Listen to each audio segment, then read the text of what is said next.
Labour லால important questions part 3ல இருக்கும். First question என்னன்னா ப்ரொடெக்டட் ஒர்க்மேன், பாதுகாக்கப்பட்ட தொழிலாளி.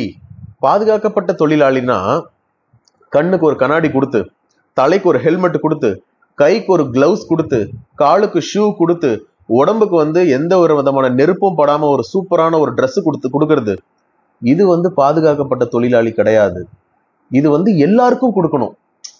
அதாவது கண்ணுக்கு கண்ணாடி, தலைக்கு ஹெல்மெட், கைக்கு கிளவுஸ், காலுக்கு ஷூ, உடம்புக்கு உடுப்பு, இது எல்லா தொழிலாளிக்கும் பாரபட்சமின்றி கொடுக்கணும். ப்ரொடெக்டட் ஒர்க்மேன் அப்படின்னா அந்த வார்த்தைக்கு அர்த்தம் என்னன்னு சொல்றேன், நீங்க தெரிஞ்சுக்கோங்க. ஒரு ட்ரேட் யூனியன் இருக்காங்க, சம்பளம் பத்தலன்னு மேனேஜ்மெண்ட் கிட்ட போய் முறையிடுறாங்க. தொழிலாளர்களோட நிலையை உயர்த்துங்கன்னு சொல்லி கேட்கறாங்க. அவங்களுக்கு ப்ராப்பர் ஹெல்த் ஃபெசிலிட்டி பண்ணி கொடுங்கன்னு கேட்கறாங்க. சானிடேஷன் ஃபெசிலிட்டி பண்ணி கொடுங்கன்னு கேட்கறாங்க. தொழிலாளிக்கு ஆதரவா பேசிக்கிட்டே இருக்காங்க தொடர்ந்து மேனேஜ்மெண்ட் கிட்ட.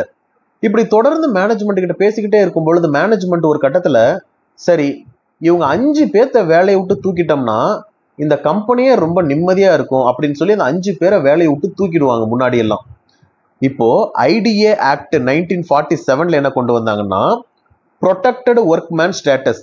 இந்த மாதிரி 5 பேர் ஊர் நல்லதுக்காக பேசுவா போறாங்கல்ல, ஊர்ல 5 பேர் இருப்பாங்க, கிளாஸ்ல 5 பேர் இருப்பாங்க, காலேஜ்ல 5 பேர் இருப்பாங்க, தெருவுல ஒரு 5 பேர் இருப்பாங்க. இந்த 5 பேர் இண்டஸ்ட்ரியில இருக்காங்க அப்படின்னா அவங்கள எக்காரணத்தை கொண்டும் அவங்களுக்கு பெனால்டி போடக்கூடாது, அவங்கள டிஸ்மிஸ் பண்ணக்கூடாது. ஏன்னா இன்னொருத்த நல்லதுக்காக அவங்க பேசிக்கிட்டு இருக்காங்க. அதனால அவங்கள ப்ரொடெக்ட் பண்ணணும், அவங்கள வேலையை விட்டு தூக்க கூடாதுன்றதுதான் ப்ரொடெக்டட் ஒர்க்மேன். இப்ப புரியுதா உங்களுக்கு? சரி, இது செக்ஷன் 33ல இண்டஸ்ட்ரியல் டிஸ்பியூட்ஸ் ஆக்ட் 1947ல சொல்லியிருக்காங்க. இந்த ப்ரொடெக்டட் ஒர்க்மேனை பத்தி ஒரு எம்ப்ளாயர் ஒருத்தன் நம்ம கிட்ட பேசிட்டான்ற ஒரே காரணத்துக்காக அவங்களோட எம்ப்ளாய்மெண்ட் ஸ்டேட்டஸை மாத்துறது, அதாவது ஈஸியான வேலை செஞ்சா கஷ்டமான வேலையை போய் கொடுக்கறது, சம்பளம் கொடுக்காம தடுக்கிறது, டிஸ்மிஸ் பண்றது, ஃபைன் போடுறது, பெனால்டி விதிக்கிறது, இது எதையுமே ப்ரொடெக்டட் ஒர்க்மேனுக்கு பண்ண முடியாது. புரியுதா? Rule 61 of the ID industrial disputes central rules 1957 இதுல என்ன சொல்றாங்க அப்படின்னா maximum 1% of total work force இவங்க ப்ரொடெக்டட் ஒர்க்மேனா இருக்கணும்ன்றாங்க. 1%, 500 பேர் ஒரு கம்பெனில வேலை செய்யறாங்க அப்படின்னா அதுல 5 பேருக்காவது ப்ரொடெக்டட் ஒர்க்மேன் ஸ்டேட்டஸ் கொடுக்கணும்ன்றாங்க. புரியுதா? 1000 பேர் ஒரு கம்பெனில வேலை செய்யறாங்கன்னா குறைஞ்சது 10 பேருக்கு இந்த ப்ரொடெக்டட் ஒர்க்மேன் ஸ்டேட்டஸ் கொடுக்கணும். ஏன்னா அவங்க தான் போய் இதை ப்ராப்பரா பேசுறவங்க. இந்த ப்ரொடெக்டட் ஒர்க்மேனை யாரு நியமிக்கிறது அப்படின்னா ட்ரேட் யூனியன் இருக்கும் இல்லையாப்பா, இந்த ட்ரேட் யூனியனே இவங்களை நியமிக்கிறாங்க, இவங்களுக்கு ப்ரொடெக்டட் ஒர்க்மேன் ஸ்டேட்டஸ் கொடுக்கறாங்க. புரியுது தானே உங்களுக்கு? சரி, அடுத்து கண்டினியூஸ் சர்வீஸ். கண்டினியூஸ் சர்வீஸ் அப்படின்றது என்னன்னு சொல்லி இண்டஸ்ட்ரியல் டிஸ்பியூட்ஸ் ஆக்ட்ல சொல்லியிருக்கிறாங்க. பேமெண்ட் ஆஃப் கிராச்சுவிட்டி ஆக்ட்லயும் சொல்லியிருக்கிறாங்க. இப்போ இண்டஸ்ட்ரியல் டிஸ்பியூட்ஸ் ஆக்ட் 1947ல செக்ஷன் 25B சொல்லியிருக்கிறாங்க கண்டினியூஸ் சர்வீஸ்னா என்னன்னு அதுக்கு டெஃபினிஷன் கொடுத்திருக்காங்க. 365 நாள் ஒரு வருஷம். இந்த 365 நாள்ல 240 நாள் ஒருத்தர் வேலைக்கு வந்துட்டார் அப்படின்னா அவர் கண்டினியூஸ் சர்வீஸ் பண்றாருன்னு அர்த்தம். புரியுதா? இதுவே சீசனல் எம்ப்ளாய்மெண்ட் அப்படின்னா 190 நாள் அவர் வந்திருக்கணும். தொடர்ந்து 240 நாள் வந்திருக்கணுமான்னு கேட்டா கிடையாது. ஒரு நாள் லீவ் போடலாம், ஒரு வாரம் கழிச்சு லீவ் போடலாம், ஒரு மாசம் கழிச்சு லீவ் போடலாம். அப்போ 365 நாள்ல 240 நாள் பிரசன்ட் ஆனா போதும், கண்டினியூஸ் பிரசன்ட் தேவை கிடையாது. அப்படி 240 நாள் வந்தாலே அவங்க கண்டினியூஸ் சர்வீஸா எடுத்துக்கணும்னு சொல்றாங்க.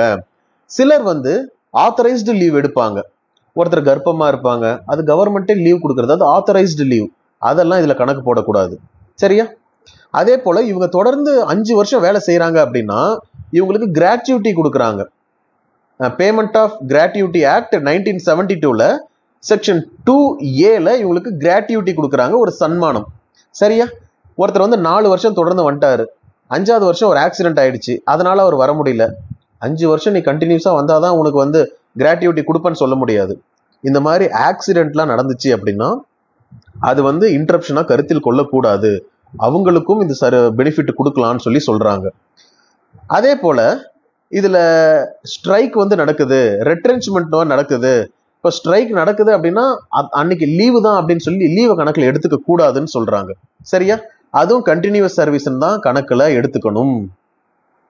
இதுல இது முக்கியமா நீங்க ஞாபகம் வச்சுக்க வேண்டியது என்னன்னா, மினிமம் சர்வீஸ் டே வருஷத்துக்கு 240 நாள் வேலை செய்யணும். சீசனல் எம்ப்ளாய்மெண்ட்டா 190 நாள் வேலை செய்யணும். இந்த மாதிரி நீங்க 5 வருஷம் தொடர்ந்து வேலை செஞ்சா உங்களுக்கு காம்பன்சேஷன் உண்டு, கிராட்டிவிட்டி உண்டு, உங்களுக்கு லீவ் வந்து அதிகமா கொடுப்பாங்க. தேவையான போது லீவ் எடுத்துக்கலாம். சரியா? அடுத்து ஆப்சன்ஸ், ஆத்தரைஸ்டு ஆப்சன்ஸ் எல்லாம் பிரச்சனை கிடையாது. இப்போ வந்து கர்ப்பமா இருக்கிறாங்க, அதனால கவர்மெண்டே லீவ் கொடுக்குறாங்க, இது ஆத்தரைஸ்டான ஆப்சன்ட். அதே போல ஸ்ட்ரைக் நடக்குது, யாருமே வேலை செய்யல, அதனால நானும் வேலை செய்யல, இதெல்லாம் ஆத்தரைஸ்டு ஆப்சன்ஸ். இதையெல்லாம் கணக்குல எடுத்துக்க கூடாது. இது எதுவும் இல்லாம 240 நாள் வந்திருந்தாங்கன்னா ஓகே, அவங்க கண்டினியூஸ் சர்வீஸ்க்கு சலுகை கொடுங்கன்றாங்க. அடுத்த கொஸ்டின் என்னன்னா, கன்சிலியேஷன் ஆஃபீஸர், சமரச அதிகாரின்னு அர்த்தம். ஒரு இண்டஸ்ட்ரி இருக்கு, அந்த இண்டஸ்ட்ரியில ஒரு டிஸ்பியூட் ஏற்படுது. அந்த டிஸ்பியூட்டை வந்து இவங்களா பேசி சரி பண்ணணும், அது பேர் நெகோசியேஷன். நெகோசியேஷனால சரி பண்ண முடியலன்னா அதற்கு அடுத்த ஸ்டெப்பு கன்சிலியேஷன். நெகோசியேஷன்னா பேச்சுவார்த்தை, பேச்சுவார்த்தை இரு தரப்பினருக்கிடையே நடக்கக்கூடியது. கன்சிலியேஷன் ஆஃபீஸர் அப்படின்னா பேச்சுவார்த்தையை தாண்டி பஞ்சாயத்துக்கு போயிடுச்சு. பஞ்சாயத்துன்னா பேச்சுவார்த்தைன்னு சொல்லும்போது ஒருத்தர் இன்னொருத்தர்கிட்ட டைரக்டா பேசலாம். கன்சிலியேஷனுக்கு போயிட்டா இவர் சொல்ல வர கருத்தை கன்சிலியேஷன் ஆஃபீஸர் கிட்ட தான் சொல்லணும், அவர் சொல்ல வர்ற கருத்தை கன்சிலியேஷன் ஆஃபீஸர் கிட்ட தான் சொல்லணும். ஆனா புரிஞ்சுக்கோங்க, இது வந்து வித்தவுட் லிட்டிகேஷன். இது வந்து நடுவில் ஒரு ஆள் இருக்கிறாரு, இருந்தாலும் அவர் ஒன்றும் ஜட்ஜு கிடையாது. வித்தவுட் லிட்டிகேஷன் தான். இப்போ வரைக்கும் நம்ம ஜுடிஷியல் ப்ராசஸ்க்குள்ளேயே போல. எக்ஸிகியூட்டிவ் அத்தாரிட்டி ஒரு ஆஃபீஸரை கொண்டு வர்றாங்க, அந்த ஆஃபீஸர்கிட்ட நம்ம விஷயத்த சொல்றோம், அவர் வந்து அமிக்கபிளா இந்த பிரச்சனையை வந்து செட்டில் பண்றாரு. இதை வந்து செக்ஷன் 4 ஆஃப் ஐடி ஆக்ட்ல சொல்றாங்க. இண்டஸ்ட்ரியல் டிஸ்பியூட்ஸ் ஆக்ட் 1947 செக்ஷன் 4ல சொல்றாங்க. எந்த கவர்மெண்டோட இண்டஸ்ட்ரி அது, சென்ட்ரல்னா சென்ட்ரல், ஸ்டேட்னா ஸ்டேட்டோட ஒரு ஆஃபீஸர் வருவாங்க, வந்து இதை பண்ணுவாங்க. இவனோட டியூட்டி என்னன்னா, வந்து பிரச்சனையை கேட்டு சமாதானம் பண்ணி ரிப்போர்ட்டை வந்து மேலிடத்துக்கு அனுப்புவாங்க. யார் இவங்களை அப்பாயிண்ட் பண்ணாங்களோ அவங்களுக்கு அனுப்புவாங்க.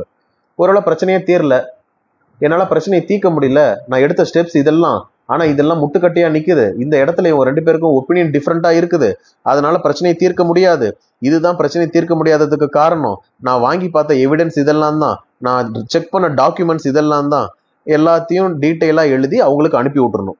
ஒருவேளை செட்டில்மெண்ட் ஆயிடுச்சு அப்படின்னா அந்த ஒரு பேப்பர்ல செட்டில்மெண்ட் எழுதி கொடுத்துடணும். அந்த பேப்பருக்கு பேர் என்னன்னா மெமோரண்டம் ஆஃப் செட்டில்மெண்ட். சரிதானே? சரி, அடுத்த question, industrial dispute. Industrial dispute அப்படின்றது என்னன்னா, முதலாளி தொழிலாளி இவங்க 2 பேருக்கும் இடையில ஏதாவது ஒரு பிரச்சனை, எம்ப்ளாய்மெண்ட் சம்பந்தமாகவோ ஒர்க்கிங் கண்டிஷன் சம்பந்தமாகவோ ஒரு பிரச்சனை ஏற்படுது அப்படின்னா அதை தான் இண்டஸ்ட்ரியல் டிஸ்பியூட்னு சொல்றாங்க.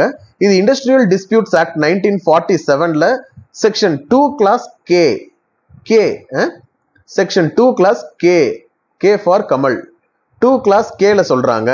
Industrial disputes act 2 clause k, இதை நீங்க ஞாபகம் வச்சுக்கணும், இது அடிக்கடி கேட்கிற கொஸ்டின். இது என்னென்ன சொல்றாங்கன்னா, இதுல எம்ப்ளாயர் எம்ப்ளாய்க்கு நடக்கக்கூடிய பிரச்சனை, இல்ல 2 எம்ப்ளாயிஸுக்கும் நடக்கக்கூடிய பிரச்சனை, இல்ல ட்ரேடு யூனியன் சம்பந்தமான பிரச்சனை, கண்டிஷன் ஆஃப் லேபர் சம்பந்தமான பிரச்சனை, ஒருத்தங்களை டேர்ம்ஸ் ஆஃப் எம்ப்ளாய்மெண்ட், இவ்வளவு காலத்துக்கு வேலை செய்யறேன்னு சொல்லிட்டு பாதியிலே அனுப்புறது, இது டேர்ம்ஸ் ஆஃப் எம்ப்ளாய்மெண்ட் சம்பந்தமான பிரச்சனை எல்லாம் இதுதான் இண்டஸ்ட்ரியல் டிஸ்பியூட் அப்படின்னு சொல்றாங்க. இதுல என்னென்ன மாதிரியான டிஸ்பியூட் வரும்னா, இன்ட்ரெஸ்ட் டிஸ்பியூட், சம்பளம் பத்தல, போனஸ் கொடுக்கல, அலோவன்ஸ் கொடுக்கல, ஒர்க்கிங் ஹவர்ஸ் அதிகமா இருக்கு, அதுக்கான சேலரி கொடுக்கல, இது இன்ட்ரெஸ்ட் டிஸ்பியூட். அடுத்ததா கிரீவன்ஸ் டிஸ்பியூட், நான் வேலை செய்யற இடம் கிளீனா இல்ல, என்னோட கண்டிஷன் ரொம்ப மோசமா இருக்குது, ப்ரமோஷனை வந்து அப்படியே நிறுத்தி வச்சிருக்கிறீங்க, ஏன் என் ஃப்ரெண்டை வந்து வேலையை விட்டு டிஸ்மிஸ் பண்ணீங்க, நாளைக்கு என்னையும் டிஸ்மிஸ் பண்ண மாட்டேங்கன்னு என்ன நிச்சயம், இதெல்லாம் கிரீவன்ஸ் டிஸ்பியூட். அடுத்ததா ரெக்கக்னேஷன் டிஸ்பியூட், நான் வந்து ரொம்ப வருஷமா வேலை செய்யறேன், என்னையா நீங்க பர்மனன்ட் பண்ண மாட்டேங்கிறீங்க, எங்களோட ட்ரேட் யூனியன் வந்து நாங்க ப்ராப்பரா ரெஜிஸ்டர் பண்ணியிருக்கோம், ஆனா எங்களையே நீங்க ரெக்கக்னைஸ் பண்ண மாட்டேங்கிறீங்க, இந்த மாதிரியான பிரச்சனையை பண்றது ரெக்கக்னேஷன் டிஸ்பியூட். சரியா? அப்போ இதை தீர்க்கறதுக்கான வழிகள் என்னென்ன? ஒரு கன்சிலியேஷன் ஆபீசரை கொண்டு வரலாம், அது வந்து செக்ஷன் 4 to 12 வரைக்கும் சொல்றாங்க. சரியா? செக்ஷன் 4 ஞாபகம் வச்சுக்கோங்க, இது கன்சிலியேஷன் ஆபீசர். அடுத்து ஆர்பிட்ரேஷன் செக்ஷன் 10A, அடுத்து லேபர் கோர்ட் செக்ஷன் 7, அடுத்து industrial tribunal and national tribunal, industrial tribunal section 7A, national tribunal section 7B. இதுதான் இண்டஸ்ட்ரியல் டிஸ்பியூட்னு சொல்றாங்க. அடுத்த question, second schedule of the industrial disputes act 1947. ID act 1947ல second ஷெட்யூல்ல என்ன சொல்லியிருக்காங்கன்னு கேட்கிறாங்க. சொல்றேன் கேளுங்க. லேபர் கோர்ட்டுக்கு என்னென்ன ஜூரிஸ்டிக்ஷன் இருக்கு, எந்தெந்த கேஸ் அவங்க எடுத்து விசாரிக்கலாம் அப்படின்னு சொல்றது தான் செகண்ட் ஷெட்யூல். இது வந்து செக்ஷன் 7ல சொல்லியிருக்காங்க. என்னென்ன கேஸ் இவங்க எடுத்து விசாரிக்கலாம்னா, எம்ப்ளாயர் முதலாளி ஒரு ஸ்டாண்டிங் ஆர்டரை பாஸ் பண்றாரு. அந்த ஸ்டாண்டிங் ஆர்டர் லீகலா இல்லையா? ஸ்டாண்டிங் ஆர்டர்னா என்னன்னா, ஒரு ஒர்க்கிங் ஹவர்ஸை தீர்மானிக்கிறது, கண்டிஷன் ஆஃப் எம்ப்ளாய்மெண்ட்டை தீர்மானிக்கிறது, டிசிப்ளினை தீர்மானிக்கிறது, இதெல்லாம். இந்த ஸ்டாண்டிங் ஆர்டர் லீகல் ஆம்பிட்டுக்குள்ள வருதா இல்லையான்னு பாக்குறாங்க. அதுக்கடுத்து discharge or dismissal of workman. ஒரு ஒர்க்மேனை வந்து டிஸ்சார்ஜ் பண்றது, டிஸ்மிஸ் பண்றது, இது கரெக்டா தப்பான்னு அவங்க செக் பண்றாங்க. யார்? Labour court. Withdrawal of any privilege, ஏதாவது ஒரு கன்செஷன் கொடுக்குறாங்க, ப்ரிவிலேஜ் கொடுக்குறாங்கன்னா அது வித்ட்ரால் பண்ணிட்டா என்ன பண்றதுன்னு அதை ஹேண்டில் பண்றாங்க. அதுக்கப்புறம் ஸ்ட்ரைக் வந்து லீகலா இல்லீகலான்னு ஹேண்டில் பண்றாங்க. தேர்ட் ஷெட்யூல்ல என்னென்னலாம் குறிப்பிடலையோ அது எல்லாமே இவங்களோட ஜூரிஸ்டிக்ஷனுக்கு தான் வரும் அப்படின்னு சொல்லி சொல்றாங்க. சரியா? இதுதான் second schedule under the industrial disputes act 1947. அடுத்த question, living wage. Living wage அப்படின்னா வாழ்க்கை ஊதியம்னு சொல்றாங்க. இந்தியன் கான்ஸ்டிடியூஷன்ல டிபிஎஸ்பில ஆர்டிகல் 43ல சொல்லியிருக்கிறாங்க, ஒரு ஒர்க்கருக்கு லிவிங் வேஜ் கொடுக்கணும், டீசன்ட் ஸ்டாண்டர்ட் ஆஃப் லைஃப், அப்பதான் அவங்க வாழ முடியும்னு சொல்றாங்க. இப்போ லிவிங் வேஜ்னா நீங்க என்னன்னு தெரிஞ்சுக்கணும் இல்லையா? முதல்ல மினிமம் வேஜ். மினிமம் வேஜ் அப்படின்னா அவங்க சாப்பிடுற அளவுக்கு மட்டும் சம்பளம் கொடுக்கறது. அடுத்து ஃபேர் வேஜ். ஃபேர் வேஜ் அப்படின்னா மினிமம் வேஜை விட கொஞ்சம் ஹையரா, இப்போ இண்டஸ்ட்ரிக்கு ஒரு சில கெப்பாசிட்டி இருக்கு பே பண்றதுக்குன்னா அப்போ ஃபேர் வேஜ் கொடுக்குறாங்க. அதுவும் இல்லாம சில ஸ்கில்டு ஒர்க்கர்ஸ்க்கு இதை கொடுக்குறாங்க. இது ஃபேர் வேஜ். அடுத்து இருக்கிறது லிவிங் வேஜ். லிவிங் வேஜ்ல இவங்க என்ன பண்ண முடியும்னா, ஒரு decent standard of living, education, health care, cultural needs, இதை எல்லாத்தையுமே அவங்க பண்ணிக்க முடியும். சரியா? இப்போ லிவிங் வேஜ்ன்றது food, shelter, clothing, health care, education, culture, இது எல்லாத்தையும் அவங்க ப்ரொடெக்ட் பண்ண முடியும், டிக்னிட்டியான லைஃப் வாழ முடியும். இது மினிமம் வேஜஸ் ஆக்ட் 1948லயும் சொல்லியிருக்காங்க, ஃபேர் வேஜஸ் ஆக்ட் 1948லயும் சொல்லியிருக்கிறாங்க. இல்ல, ஃபேர் வேஜஸ் ஆக்ட் கிடையாது, மன்னிக்கவும், ஃபேர் வேஜஸ் கமிட்டி 1948. சரியா? அடுத்து national commission on labour 1969 and 2002. இதுல எல்லாம் சொல்லியிருக்காங்க லிவிங் வேஜோட முக்கியத்துவத்தை பத்தி. அடுத்த question, change of name of the trade union. தொழிற்சங்கத்தின் பெயரினை மாற்றம் செய்தல். ஒரு தொழிற்சங்கம் நிறுவிட்டாங்க, 1926 சட்டத்தின் கீழ் நிறுவிட்டாங்க. இப்போ இதோட நேம் வந்து சேஞ்ச் பண்ணணும். ஏற்கனவே ஒரு பேர் இருக்கு, அந்த பேரை வந்து சேஞ்ச் பண்ணணும் அப்படின்னு சொல்றாங்க. சேஞ்ச் பண்ண முடியுமா? முடியும். செக்ஷன் 22ல சொல்லியிருக்காங்க, நீங்க வந்து வேணும்னு நினைச்சா சேஞ்ச் பண்ணிக்கலாம் அப்படின்னு சொல்லி. இதுக்கு ஒரு சில ஃபார்மாலிட்டிஸ் இருக்கு. என்னென்ன ஃபார்மாலிட்டிஸ் அப்படின்னா, செக்ஷன் 22க்கு கீழே முதல்ல ஒரு ஜெனரல் ரெசல்யூஷன் மீட்டிங் போடணும். ஒரு ஜெனரல் மீட்டிங்ல ஒரு ரெசல்யூஷன் பாஸ் பண்ணணும், அதை மெம்பர்ஸ் அப்ரூவ் பண்ணணும். அதுக்கப்புறம் ரெஜிஸ்ட்ரருக்கு ஒரு அப்ளிகேஷன் கொடுக்கணும் 3 மாசத்துக்குள்ள. இந்த ரெசல்யூஷன் போட்டு 3 மாசத்துக்குள்ள டீடைல்ஸ் எல்லாம் ப்ராப்பரா சப்மிட் பண்ணணும். எந்த யூனியன் மெம்பர்ஸ் ஒத்துக்கிட்டாங்க, புதிய பெயர் என்ன, பழைய பெயர் என்ன, இது எல்லாத்தையும் அவங்க கிட்ட ப்ராப்பரா கொடுத்து சரி பண்ணணும். அவங்க ஒத்துக்கிட்டாங்க, இதுக்கு முன்னாடி யாரும் இந்த மாதிரி பேர் வைக்கலன்னா லீகலி இந்த பேர் வேலிட், நீங்க இந்த பேர் மாத்திக்கலாம். செக்ஷன் 22ல சொல்றாங்க. ஒருவேளை நீங்க வந்து இந்த பெயரை ரெஜிஸ்டரே பண்ணல, ரெசல்யூஷன் போட்டதோட நிக்குதுன்னா இது வந்து எஃபெக்ட்டுக்கு வராது. சரியா? இது வந்து எப்ப பண்ணுவாங்கன்னா, ரீபிராண்டிங் ஆஃப் எ யூனியன், ஒரு யூனியனை ரீபிராண்ட் பண்ணணும்னு நினைக்கும் போது, இல்ல ஒரு யூனியனோட லீடர்ஷிப் ஒரு பொலிட்டிக்கல் ஸ்டாண்டுல இருந்து இன்னொரு பொலிட்டிக்கல் ஸ்டாண்டுக்கு மாறுது அந்த சமயத்துல. அப்படி இல்லைன்னா 2 ட்ரேட் யூனியன் மெர்ஜ் ஆகுதுன்னா புதுசா ஒரு பேர் வைக்கலாம், அப்படியும் சேர்த்து இப்படியும் சேர்த்து புதுசா ஒரு பேரை வைக்கலாம்னு சொல்றதுதான் இது செக்ஷன் 22ல சொல்றாங்க, change of name of the trade union. அடுத்த question, fixation of minimum rates of wages. குறைந்தபட்ச ஊதிய அளவை எப்படி நிர்ணயம் செய்யறாங்க? முதல்ல குறைந்தபட்ச ஊதியம்னு ஒரு சட்டம் இருக்கா? இருக்கு. மினிமம் வேஜஸ் ஆக்ட் 1948 இருக்கு. ஒரு தொழிலாளர் இருக்கிறாருன்னா அவருக்கு குறைந்தபட்சம் இத ஊதியமா கொடுக்கணும்னு சொல்லி நிர்ணயிக்கிறாங்க. எதன் அடிப்படையில் நிர்ணயிக்கிறாங்கன்னா, நேச்சர் ஆஃப் த ஒர்க். அவர் வந்து அர்பன்ல வேலை செய்யறாரா இல்ல ரூரல்ல வேலை செய்யறாரா, நகர்ப்புறமா கிராமப்புறமா, அதே போல இந்த வேலை செய்ய ஸ்கில் தேவையா இல்லையா, அதே போல இவர் செய்யக்கூடிய வேலை இண்டஸ்ட்ரிக்கு எந்த அளவுக்கு முக்கியத்துவம் வாய்ந்ததா இருக்கு அப்படின்றத பார்க்கணும். பார்த்துட்டு சென்ட்ரல் கவர்மெண்ட் கம்பெனியா இருந்தா சென்ட்ரல், ஸ்டேட் கவர்மெண்ட் கம்பெனியா இருந்தா ஸ்டேட், இவங்க என்ன பண்ணுவாங்கன்னா இதை ஃபிக்ஸ் பண்ணுவாங்க. மினிமம் வேஜஸ் ஆல்ரெடி ஃபிக்ஸ் பண்ணியிருந்தா ஒரு அட்வைசரி போர்டை வச்சு ரிவைஸ் பண்ணுவாங்க. இப்போ விலைவாசி எல்லாம் எப்படி இருக்குது, இண்டஸ்ட்ரியோட கெப்பாசிட்டி எப்படி இருக்குது, இதையெல்லாம் பார்த்துட்டு சம்பளம் கொடுப்பாங்க. இன்னொரு முக்கியமான காரணம், இது ஸ்கில்டு லேபர் தேவையா இல்லை அன்ஸ்கில்டு லேபர் யாருனாலும் பண்ணலாமா, இதை செய்யறதுக்கு டைம் கணக்கு போட்டு அவங்களுக்கு பணம் கொடுக்கலாமா இல்ல பீஸ் ரேட்டு கொடுக்கலாமா. இப்போ இதுல எல்லாம் பீஸ் ரேட்டு கொடுக்குறாங்க. திருப்பூர்ல எல்லாம் ஒரு ஆடை தைத்தால் உங்களுக்கு இவ்வளவு ரூபாய் அப்படின்னு. அப்போ டைம் கொடுக்கலாமா பீஸ் கொடுக்கலாமா, இது மாதிரி எல்லாம் இதெல்லாம் தான் இந்த காரணத்தை வச்சுதான் நிர்ணயிக்கிறாங்க எதை, மினிமம் வேஜஸ். அடுத்ததா ஸ்டாண்டிங் ஆர்டர்ஸ்.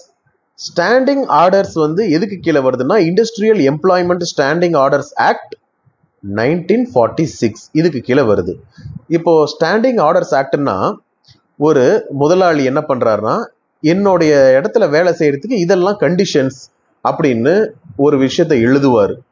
அதுல என்னென்ன இருக்கும் அப்படின்னா இப்போ ஒர்க்கரை வந்து நான் கிளாசிஃபை பண்றேன், permanent, temporary, casual, working hours இதுதான், பிரேக் வந்து இதுதான், இவ்வளவு நேரத்துக்கு நீங்க காலைல வந்தீங்கன்னா ஸ்டார்டிங் டைம், கம்பெனியோட எண்டிங் டைம், லீவ் பாலிசி என்ன, டிசிப்ளினரி ப்ரொசீஜர் வந்து என்னென்ன, மிஸ்கண்டக்ட் பண்ணா எந்த ரூல்ஸ் படி உங்களுக்கு நான் தண்டிப்பேன், டெர்மினேஷன் ப்ரொசீஜர் என்ன, எத்தனை மாசத்துக்கு முன்னாடி உங்களுக்கு வந்து நான் நோட்டீஸ் கொடுக்கணும், ரெட்ரென்ச்னா என்ன, லே ஆஃப்னா என்ன, வேஜ் பேமெண்ட் பாலிசி, எத்தனாம் தேதி உங்களுக்கு நான் சம்பளம் கொடுக்கணும், இது எல்லாத்தையும் எழுதி வைக்கிறதுக்கு பேர் தான் ஸ்டாண்டிங் ஆர்டர்.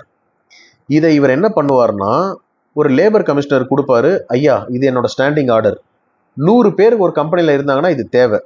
இந்த லேபர் கமிஷனர் என்ன பண்ணுவாருன்னா அங்க வேலை செய்யக்கூடிய ஒரு ரெப்ரசன்டேட்டிவ்க்கு இதை அனுப்பி வைப்பாரு, உங்க முதலாளி இதெல்லாம் ஸ்டாண்டிங் ஆர்டரா கொடுத்துருக்காங்க அப்படின்னு சொல்லி. இதுல ஏதாவது நீங்க மாடிஃபை பண்ணணுமா அப்படின்னு கேட்கறாங்க. இல்ல எந்த விதமான மாடிஃபிகேஷனும் இல்லை அப்படின்னா ஸ்டாண்டிங் ஆர்டர் அப்படியே தொழிலாளியும் முதலாளியும் ஏத்துக்கிட்டாங்க அப்படின்னு சொல்லி சர்டிஃபை பண்ணி கொடுத்துருவாங்க. இல்ல ஏதாவது மாற்றம் அப்ஜெக்ஷன் தொழிலாளி தெரிவிக்கிறாங்கன்னா அந்த அப்ஜெக்ஷனை லேபர் கமிஷனருக்கு தெரியப்படுத்தணும். அவர் வந்து ப்ராப்பரா என்ன ஏது அப்படின்னு சொல்லி எல்லாத்தையும் பார்த்து சரி பண்ணி புது ஒரு டிராஃப்டை வந்து கொடுப்பாங்க. அதை 2 பேரும் ஏத்துக்கிட்டாங்க அப்படின்னா ஓகே. அதுக்கு என்ன கண்டிஷன் அப்படின்னா குறைஞ்சது 100 பேர் வந்து வேலை செய்யணும். 100 இல்லை அதற்கும் மேற்பட்ட ஒரு இண்டஸ்ட்ரி இருக்குன்னா அந்த இண்டஸ்ட்ரிக்கு கண்டிப்பா ஸ்டாண்டிங் ஆர்டர் அவசியம். சரியா? இது வந்து ஃபேக்டரி, மைன்ஸ், பிளான்டேஷன் எல்லா இடத்துக்கும் இது பொருந்தும்னு சொல்றாங்க. அடுத்ததா public utility service. Public utility service அப்படின்றது இண்டஸ்ட்ரியல் டிஸ்பியூட்ஸ் ஆக்ட் 1947ல சொல்லியிருக்கிறாங்க. இதோட டெஃபினிஷன் செக்ஷன் 2 கிளாஸ் எண்ட்ல சொல்லியிருக்காங்க. சிம்பிளா ஞாபகம் வச்சுக்கோங்க. மக்கள் அதிகமா பயன்படுத்தக்கூடியது railways, road transport, air transport, electric supply, water supply, telecommunication services, public health, hospital, sanitation, இது எல்லாமே பப்ளிக் யூட்டிலிட்டி சர்வீசஸ். இதுதான் நமக்கு ரொம்ப அவசியம். சரியா? இது சொல்றது செக்ஷன் 2 கிளாஸ் எண்ட்ல டிஃபைன் பண்ணியிருக்காங்க. சரி, இதோட பார்ட் 3 வந்து முடியுது. இம்பார்ட்டன்ட் கொஷின்ஸ் இதை வச்சு லேபர் லா எக்ஸாம் ஓரளவுக்கு இருக்கும். வேறு ஏதாவது உங்களுக்கு சந்தேகமா இருந்துச்சு அப்படின்னா எனக்கு வந்து நீங்க மெசேஜ் அனுப்புங்க, மெசேஜ் கமெண்ட் போடுங்க. அது இல்லாம நீங்க டிஎன்பிஎஸ்சி எக்ஸாம் படிங்க, யூபிஎஸ்சி எக்ஸாம் படிங்க, ஒரு நல்ல அட்மினிஸ்ட்ரேட்டிவ் போஸ்ட்டுக்கு போங்க. உங்களுக்கு எந்த விதமான சந்தேகங்கள் படிப்புல இருந்தாலும் கேளுங்க, நான் உங்களுக்கு சொல்லித்தர்றேன். நன்றி, வணக்கம்.